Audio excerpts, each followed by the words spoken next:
आपको सुनकर हैरानी होगी, लेकिन ये सच है कि जब मैं सिर्फ 8 साल की ही थी, तब मुझे दुल्हन के रूप में दे दिया गया।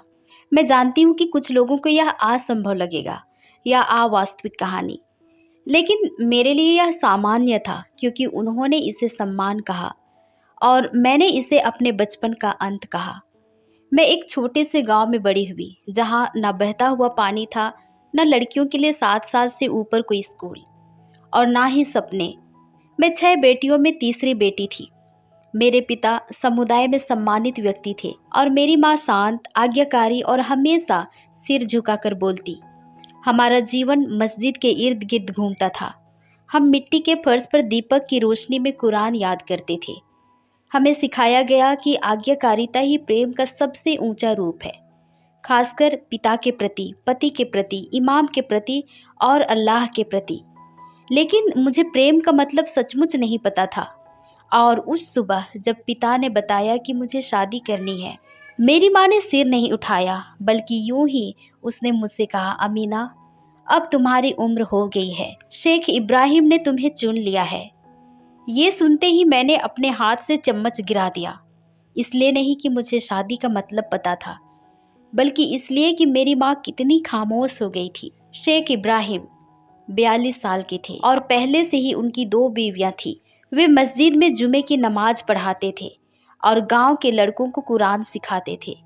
लोग कहते थे वे पवित्र हैं, सम्मानित व्यक्ति और ज्ञानी, और अब वे मेरे पति होंगे। मैं मात्र 8 साल की ही थी, लेकिन निकाह की तैयारियां उसी दिन से शुरू हो गई। औरतें हमारे घर आई, मेरे बाल बुनने, हाथों पर मेहंदी लगाने, और उन्होंने मुझे लाल रेशमी जोड़े में सजाया जो मेरे छोटे से शरीर के लिए भारी था। और उन्होंने शुद्धता, आज्ञाकारिता और अल्लाह की नेमतों के गीत गाए। लेकिन मैं सुन बैठी रही क्योंकि मैं समझ नहीं पा रही थी कि मेरे हाथ क्यों कांप रहे हैं, मेरी माँ क्यों रो रही है। सो इस तरह शादी की रात धुंधली सी थी। अजनबी चेहरे बहुत थे और फुसफुसाहटों में बधाइयाँ बहुत। लेकिन अभी मैं यह कहना चाहती हूँ कि अगर आपको कभी लगा हो कि आपकी आवाज़ मैंने नहीं रखती, अगर आपको कभी कहा गया हो कि आपका शरीर किसी और का है, अगर आप कभी अंधेरे में अकेले रोते हुए परमेश्वर से पूछ चुके हों कि क्या तुम मुझे देखते हो, तो शायद यह कहानी आपके लिए है। क्योंकि जब मैंने अपने सवालों का जवाब पाया, तो जवाब देने वाले अल्लाह नहीं थे, बल्कि वो यीशु थे। मुझे कभी नहीं पता था कि दुल्हन को कैसा महसूस होना चाहिए, लेकिन मुझे डर का एहसास पता था। मैं बहुत छोटी थी, लाचार। उस रात जब उसने मुझे लिया, मुझे याद है दरवाज़ा बंद होता हुआ, वह भारी लकड़ी का दरवाज़ा जिसकी गूंज दीवारों से होकर मेरी छाती तक आई, जैसे उसने मुझे एक जेल में बंद कर दिया जिसे मैंने कभी नहीं चुना था। औरतें गाना खत्म कर चुकी थी। मेरे हाथ शहद और गुलाब के तेल से चिपचिपे थे। मैं बिस्तर के किनारे बैठी थी। मेरा लाल रेशमी जोड़ा मेरे शरीर को निगल रहा था। फिर वह अंदर आया, शेख इब्राहिम, मेरा पति। उनकी नज़रें मुझे देखकर नरम ना हुई, उनकी आवाज़ ने मुझे आश्वासन ना दिया। वे बस भूखे और गर्वित लगे, जैसे उन्होंने कुछ दुर्लभ चीज़ हासिल कर ली हो, कुछ महंगी, ना पत्नी बल्कि संपत्ति या खिलौना। पहले तो उन्होंने आज्ञाकारिता के बारे में मुझसे कुछ कहा, फिर एक हदीस पढ़ी, लेकिन उसके इरादे के बारे में मुझे तब तक समझ में नहीं आया जब तक उन्होंने मुझे छुआ नहीं। लेकिन फिर समझ आ गया और मैं चीखी, फिर गिड़गिड़ाई। लेकिन हमारी दुनिया में पत्नी की चीख मदद की चीख नहीं होती, वह बस एक शोर है, और बच्ची का डर रुकने का कारण नहीं, वह विद्रोह का संकेत है। सो उस रात क्या हुआ मुझे सब याद है। हालांकि मेरा दिमाग उसे बंद कर देता है, लेकिन मुझे दर्द याद है और बाद की खामोशी भी याद है। और इन चीज़ों के बाद वह सो गया। मेरे खून बहते रहे और उसके बाद मैंने जल्दी सीख लिया कि मुझे रोना नहीं है, ना ही सवाल पूछना है, बस शांत रहना है। सो निकाह की दूसरी सुबह मेरी माँ मुझे देखने आई। उसने मेरे लिए गर्म दूध और हल्दी लाई थी। लेकिन जब उसने मेरा खून देखा, उसने कहा, अब यही तुम्हारा सम्मान है। और मैं उस घर में एक पत्नी बन गई, ना एक बच्ची, ना छात्रा, ना बेटी, बस पत्नी और नौकरानी। मैं खाना बनाती, साफ सफाई करती, उसके कप धोती, वह मस्जिद जाता और मैं अकेली घर पर रह जाती। और जब वह लौटता, मैं सीधी खड़ी हो जाती, सिर ढक लेती और उसका बोलना इंतजार करती। वह मेरे दिन के बारे में नहीं पूछता था, ना ही ये पूछता कि मुझे क्या पसंद है। और जब मैं 9 साल की हुई, मैं खुद में सिमटने लगी। 10 साल की हुई तो बोलना बंद कर दिया, जब तक कि मुझसे ना बोला जाए। और 11 तक मुझे उस पर आश्चर्य ना हुआ जब वह एक और बीवी ले आया, एक 16 साल की लड़की जो मुझे डर और कंफ्यूजन से देख रही थी, वैसे ही जैसे मैंने कभी किसी को देखा था। और मैंने उसे कहा, सब ठीक है, बस चुप रहो, क्योंकि यही एक सलाह थी जो मुझे पता थी। मुझे कभी नहीं सिखाया गया कि मैं मायने रखती हूँ, मुझे तो बस चुप रहने के लिए सराहा गया था। और इमाम ने एक बार निकाह पर उपदेश दिया। उन्होंने कहा कि पैगंबर की बीवी आयशा तो सिर्फ 6 साल की थी, निकाह अल्लाह से है, सो सवाल करना उनकी रहमत पर सवाल करना है। जरा सोचिए, ये इस शब्द का इतना बेफिक्र इस्तेमाल करते थे, जबकि हम जैसी लड़कियां खामोशी में मर रही थी। मैं सोचने लगी, अगर यह रहमत है तो सजा कैसी दिखती होगी। अगर यह खुदा है तो छोटी लड़कियों को तोड़ने वालों से उसे क्यों प्रेम है।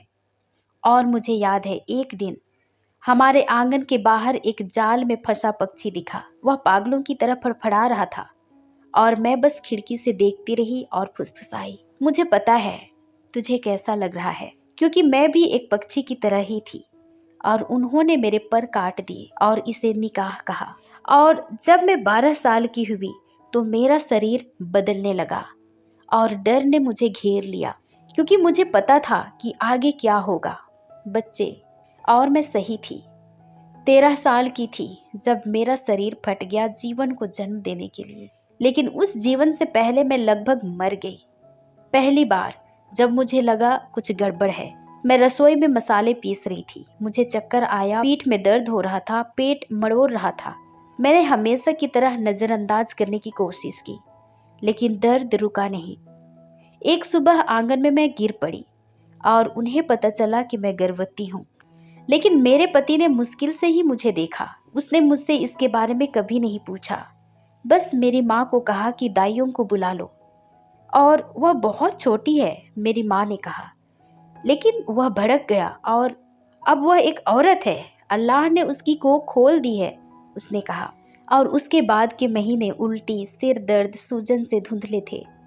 मुझे याद है, हर सुबह मुझे उल्टी होती थी, लेकिन मैं अभी भी खाना बना रही थी, साफ सफाई कर रही थी, और अभी भी मैं खामोश थी। और 5वें महीने तक मैं कुछ भी महसूस करना बंद कर चुकी थी, बस दर्द या मौत का इंतजार कर रही थी। फिर वह रात आई, प्रसव पीड़ा देर से शुरू हुई। मैं घंटों चीखी, बहुत खून बहा। दाइयों ने कहा, इतना शोर मत करो, संकोची औरत के लिए ठीक नहीं। लेकिन मैं रुक ना सकी, और होश खोने से ठीक पहले मैंने सोचा, क्या इसी तरह सब कुछ खत्म होगा।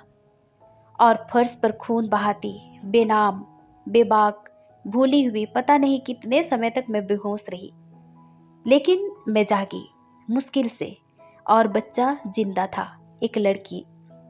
और अल्लाह ने बख्श दिया, दाइयों ने कहा। लेकिन मुझे बख्शा हुआ नहीं लगा। मुझे ऐसा लगा जैसे मेरे शरीर का इस्तेमाल किया गया हो, उसे फाड़ा और फेंक दिया हो। और मेरे पति कमरे में एक बार आया। उसने बच्चों को छुआ तक नहीं, ना ही मेरा नाम लिया।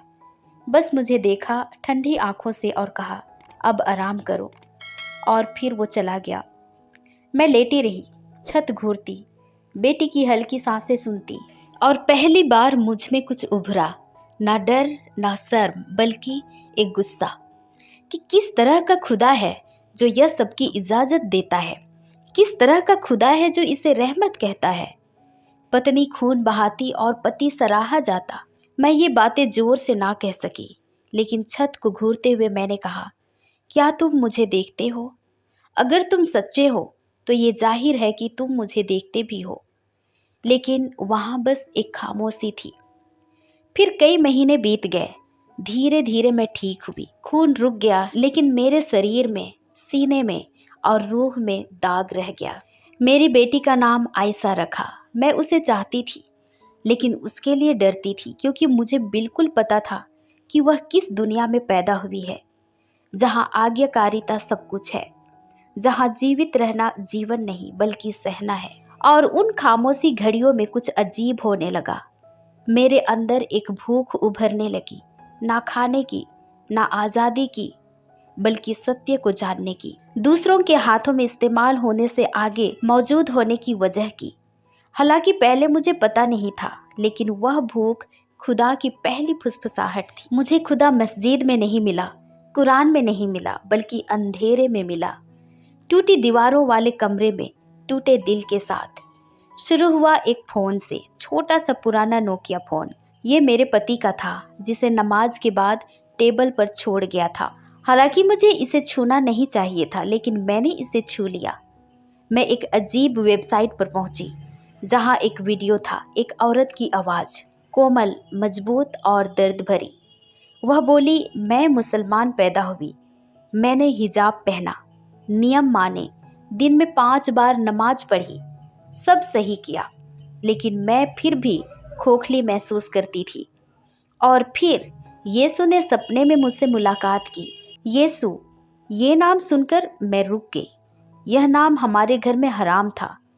हमें सिखाया गया था कि यह गाली है, ईसाइयों का झूठ जो सत्य को तोड़ मरोड़ देते हैं। लेकिन उसकी आवाज़ में कुछ था, कुछ सच्चा, कुछ आज़ाद। सो मैंने यह पूरा वीडियो देखा। इसके बाद मैंने और भी गवाहियाँ सुनी। सबने सफ़ेद कपड़ों में किसी को देखा था, सबने दर्द में चीखी थी, सबने वही फुसफुसाहट सुनी थी। सो एक रात मैंने सर्च किया, मुसलमान इस्लाम क्यों छोड़ते हैं, और जवाब बिजली की तरह लगे। और मुझे समझ में आने लगा कि मैंने कभी इस्लाम को चुना नहीं था। मैं खुदा पर यकीन करती थी, लेकिन उस पर नहीं जो मेरी चीख सुनकर मुंह फेर लेता, जो बच्चों को तोड़ने वालों को आशीर्वाद देता, जो मेरी कोख को बर्तन और मेरी आवाज़ को खतरा कहता। और उस रात पहली बार मैंने धीरे से पुकारा, यीशु, अगर तुम सच्चे हो तो आओ। और इस बार भी हमेशा की तरह एक खामोशी की उम्मीद थी, लेकिन इस बार मुझे कुछ महसूस हुआ। ना आवाज़, ना दर्शन, बल्कि एक एहसास और स्थिरता, खाली ना होने वाली बल्कि भरी हुई खामोशी, जैसे कोई कमरे में घुसा हो और इंतज़ार कर रहा हो कि मैं इसे नोटिस करूं। उस समय करीब सुबह के 3 बज रहे थे। मैंने एक आयत पढ़ी जिसने मुझे हिला दिया, मैं ही पुनरुत्थान और जीवन हूँ। और मैंने आंखें बंद की और एक सपना देखा। वो पहले की किसी सपने जैसा नहीं था, बल्कि साफ, गाढ़ा और असली। मैं एक गहरे गड्ढे में खड़ी थी जो कीचड़ से भरा था, और वहाँ अंधेरा था, कोई रास्ता बाहर जाने के लिए नहीं था। मैं यहाँ से निकलना चाहती थी, लेकिन मेरी हर कोशिश नाकाम थी। और फिर कदमों की आहट सुनाई दी। मैंने ऊपर देखा और वहाँ वह था, सफ़ेद कपड़ों में एक आदमी, गड्ढे के किनारे खड़ा। वो चमक रहा था, जिसका चेहरा दयालु और मजबूत था, और उसकी आंखें मुझे जानती थी, सिर्फ पहचानने वाली नहीं बल्कि मेरे बारे में सब कुछ जानती थी। मेरी चीखें, खून और शर्म, वे रातें जब मैं अल्लाह से मौत मांगती, और वे पल जब मैंने हार मान ली। और फिर भी उसकी आंखें प्रेम से भरी थी, और उसने अपना हाथ नीचे बढ़ाया। मैं झिझकी। मैंने कहा, आप कौन हैं? वह मुस्कुराए, और जैसे ही उसने छुआ, सब कुछ बदल गया। वो कीचड़ सूख गया, गड्ढा गायब हो गया, और अचानक मैं उसके पास खड़ी थी, पूरी, साफ और आज़ाद। और उसने मुझे देखा और कहा, तू भूली नहीं गई है, तू प्यार की गई है। और इसके बाद मैं हिचकियाँ लेते हुए जागी। मेरे आंसू हिजाब भिगो रहे थे, और मेरे हाथ कांप रहे थे, और मैंने धीरे से फुसफुसाया, यीशु। और उसी पल मुझे शांति मिली। और अगली सुबह मैंने बाइबल ऐप डाउनलोड किया, लेकिन इस बार इसे छिपाया नहीं। मैंने इसे रसोई के फर्श पर ही खोला जब बच्चे पास में खेल रहे थे, और मैंने जोर से पढ़ा, डरो मत, मैंने तुम्हें छुड़ा लिया है, मैंने तुम्हें नाम लेकर पुकारा है, तू मेरा है। मैंने वह आयत बार बार पढ़ी, क्योंकि कभी मुझे मेरे नाम से नहीं पुकारा गया था। और उस दिन मुझे बहुत अलग महसूस हुआ, क्योंकि अब कोई सत्य की तलाश नहीं थी, मैंने इसे देख लिया था। लेकिन मेरे अंदर डर था, क्योंकि अगर किसी को पता चल गया, अगर किसी ने बाइबल ऐप देख लिया, अगर पति ने भी यीशु का नाम सुना तो मैं बच नहीं पाऊंगी। लेकिन मुझे इसकी परवाह नहीं थी, क्योंकि डर से बड़ा मैंने कुछ पा लिया था। और उस रात सपना नहीं आया, लेकिन सालों बाद पहली बार मैं सुकून से सो पाई, क्योंकि मैं जानती थी कि अब मैं अकेली नहीं हूँ।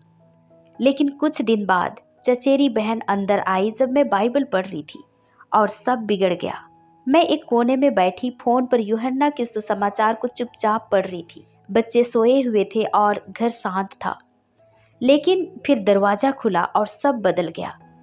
चचेरी बहन फातिमा अंदर आई। मुझे देख वह मुस्कुराई, फिर उसकी नज़र फोन पर गिरी। और क्या पढ़ रही हो, उसने पूछा, और मेरे हाथ कांपने लगे। अमीना, क्या कर डाला तुमने, उसने कहा, और वह ऐसे पीछे हटी जैसे मैं कोई संक्रमक हूँ। उसने कहा, तुम इंजील पढ़ रही हो, ईसा के बारे में पढ़ रही हो। और मैंने इनकार नहीं किया। पहली बार मुझे शर्म नहीं हुई, लेकिन उसकी आवाज़ टूटते हुए चीखी, काफिर बन गई हो, धर्म त्यागी। और वह घर से भागी। और 1 घंटे में इसके बारे में पूरे परिवार को पता चल गया। मेरे बड़े भाई पहले आए। उसे देखने से पहले बाहर चीखें सुनाई दी। फिर दरवाज़ा जोर से खुला। वे अंदर घुसे।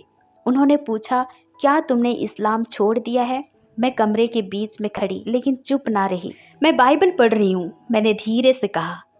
हाँ, मैं यीशु पर विश्वास करती हूँ। और इसके बाद पहला थप्पड़ मुझे फर्श पर गिरा दिया, दूसरा कानों में गूंजा, तीसरे तक खून बहना शुरू हो चुका था। और उन्होंने मुझे घसीटना शुरू किया, और मेरे बच्चे अंदर से चीखे। मेरी माँ दौड़कर आई, उन्हें रोकने की कोशिश की, लेकिन उसने उनके किए को नकारा नहीं, बस रोई। और तूने हमारे साथ क्या किया, वह चीखी। मैंने कहा, नहीं अम्मी, मुझे शांति मिली है। लेकिन फिर उसने खुद मुझे थप्पड़ मारा। मेरे पति उस दिन घर पर नहीं थे, लेकिन परिवार ने इस मैटर को संभाल लिया। कपड़े से मेरे हाथ बांध दिए और पीछे के कमरे में फेंक दिया और दरवाज़ा बंद कर दिया। और 3 दिन बिना खाने, बिना रोशनी और बिना मेरे बच्चों के मुझे अकेले रहना पड़ा। और दूसरी रात किसी ने दरवाजे के नीचे से रोटी पानी की थाली ढकेल दी। और तीसरे दिन इमाम आया। उसने कुरान की आयतें पढ़ी और कमरे के बाहर खड़े चिल्लाए कि जिन ने तुझे कब्जे में ले लिया है। लेकिन मैंने कोई जवाब नहीं दिया। उस रात मुझे लगा कि मैं मर जाऊंगी, लेकिन वह सपना याद आया, वह हाथ जो गड्ढे से मुझे खींचा था, और वह आवाज़ जो मुझसे बोली कि तू प्यार की गई है। सो मैंने कमरे के कोने में रेंगते हुए फुसफुसाई, यीशु, मुझे पता नहीं कि तुम कहाँ हो, पता नहीं कि मैं जीऊंगी या नहीं, लेकिन कृपया मुझे मत छोड़ना। और वही शांति, वही मौजूदगी मुझे महसूस हुई। उस जेल के बीच में भी वह मेरे साथ था। और चौथे दिन की सुबह दरवाज़ा खुला। मेरी मौसी खड़ी थी, एक स्कार्फ और माचिस की डिब्बे लिए हुए।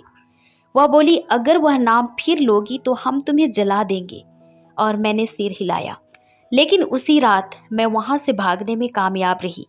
मुझे नहीं पता था कि मैं कहाँ जा रही हूँ। मेरे पास पैसे नहीं थे। मैंने अपने साथ अपने बच्चे तक नहीं ली, क्योंकि वे अभी भी दूसरे कमरे में बंद थे। लेकिन मैं वहाँ से भागी, क्योंकि अगर मैं रुक जाती तो बच नहीं पाती। मैंने भागते हुए बार बार फुसफुसाया, यीशु, मेरी मदद करो, मैं तुम्हें चुनती हूँ। मुझे पता नहीं था कि आगे क्या होगा, लेकिन मैं इसका चुनाव कर चुकी थी। मैं खून से सनी, पीटी हुई, डरी हुई, लेकिन अटल थी, क्योंकि मैंने सत्य को देख लिया था और इसे कभी नहीं छोड़ने की ठानी थी। और भागते भागते आधी होश में मैं एक दर्जी की दुकान के पीछे गली में ठोकर खाई और पेटियों के ढेर के पीछे गिर पड़ी। मैं सिकुड़ गई और बेहोश हो गई। मुझे यकीन था कि मैं वहीं मर जाऊंगी, लेकिन खुदा के दूसरे इरादे थे। जब मेरी आंखें खुली तो सुबह हो चुकी थी। सूरज उग रहा था और मेरे सामने मरियम खड़ी थी। वो मुझसे पहले भी मिल चुकी थी, कई महीनों पहले बाजार में। मुझे पता नहीं था कि वो एक ईसाई है, लेकिन उसी दिन उसने मेरी जान बचाई। उसने सवाल नहीं किए, बस मुझे उठाया और अपने घर ले गई। शहर के किनारे बसा एक छोटा सा घर। उसने चुपचाप मेरे घाव साफ किए। और क्या किया उन्होंने तुम्हारे साथ, उसने पूछा। और उसे मेरी कहानी बताते मैं उसकी गोद में बिखर गई। और 3 दिन तक मैं मरियम के पास रही। उसने मुझे खाना दिया, सोने को जगह और जीवन में पहली बार शांति। उसने कोई उपदेश नहीं दिया, मुझ पर कोई दबाव नहीं डाला, बस मेरे पास बैठी और एक छोटी बाइबल से धीरे धीरे पढ़ी। और चौथी रात को उसने मुझे धीरे से पूछा, क्या तुम मानती हो कि खुदा का एक बेटा है? मैंने सिर हिलाया और मैंने कहा, हाँ मैं मानती हूँ। फिर क्या तुम उसे अपना जीवन देना चाहती हो? उसने पूछा और मैंने कहा, मैं अपना जीवन उसे दे चुकी हूँ। फिर आओ हम प्रार्थना करते हैं, उसने मुस्कुराते हुए कहा। और मैं उसके साथ घुटनों पर बैठी और मैंने स्वीकारा, यीशु मैं मानती हूँ तुम खुदा के बेटे हो। मैं मानती हूँ कि तुम मेरे लिए मरे। मैं मानती हूँ कि तुम मुझसे प्रेम करते हो। आज मैं सब कुछ तुम्हें समर्पित करती हूँ और चाहे अपना नाम खो दूँ, अपना जीवन खो दूँ, फिर भी मैं तुम्हारा अनुसरण करूँगी। और इसके बाद जब हमने प्रार्थना खत्म की तो ऐसा लगा जैसे कुछ चीज़ अंदर से सरक गया हो। और कुछ दिन बाद उसने मुझे एक सभा में ले गई जहाँ मात्र 10 लोग ही थे और मेरे लिए उन्होंने प्रार्थना की और मुझे गले लगाया। और सभा के अंत में मरियम मेरे पास खड़ी थी। उसने मेरी आंखों में देखा और कहा, क्या तुम बपतिस्मा लेने को तैयार हो? मैंने कहा हाँ, और इसके बाद मुझे बपतिस्मा दिया गया। अब जब मैं पानी से बाहर आई तो मैं एक नई इंसान थी और उस रात मुझे नींद नहीं आई, यह डर से नहीं बल्कि आनंद से। लेकिन मसीह को चुनना खतरे को मिटाता नहीं बल्कि और बढ़ाता है, क्योंकि परिवार की नज़रों में अब मैं एक विद्रोही से ज़्यादा थी। उनके लिए मैं मर गई थी। उन्होंने मेरे लिए जनाजा किया बिना ताबूत के, जिसके बारे में मुझे हफ्तों बाद पता चला। अब उनके लिए अमीना ना बेटी ना बीवी ना ही बहन थी, बल्कि एक धर्म त्यागी और मरी हुई थी। लेकिन दूसरी ओर खुदा ने मुझे कुछ और कहा।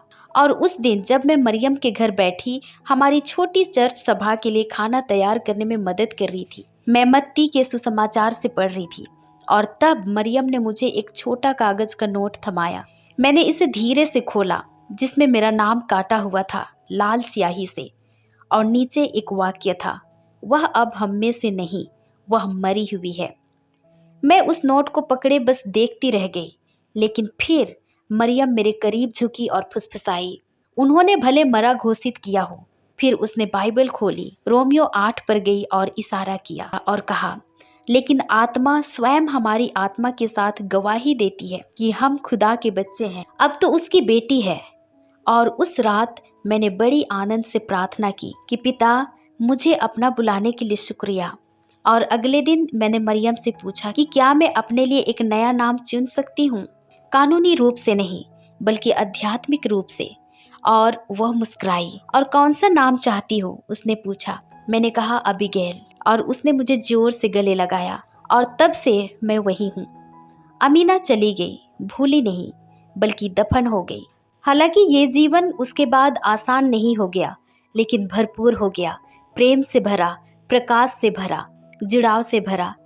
हमारी सभाओं में मुझे ऐसी महिलाएं मिली जो मेरी तरह थी, कुछ तलाकशुदा थी, कुछ दुर्व्यवहार की शिकार, कुछ पूर्व मुस्लिम, कुछ बस टूटी हुई, लेकिन हम सब उद्धारित। एक महिला ने मुझे हमेशा के लिए बदल दिया। उसका नाम लैला था। वह मुझसे बड़ी थी, विधवा, पूर्व इमाम की पत्नी। उसके हाथों में निशान थे पुराने सिगरेट के जलने के, जब उसने अपना चेहरा ढकने से इनकार किया था। एक रात वह मेरे साथ बैठी, उसने मेरी आंखों में देखा और कहा, तुम सिर्फ बचाई नहीं गई, तुम बहाल हो गई। मैंने पूछा, इसका क्या मतलब? उसने कहा, परमेश्वर डूबते हुए को सिर्फ बचाता नहीं, वह उन्हें पानी पर नाचना सिखाता है।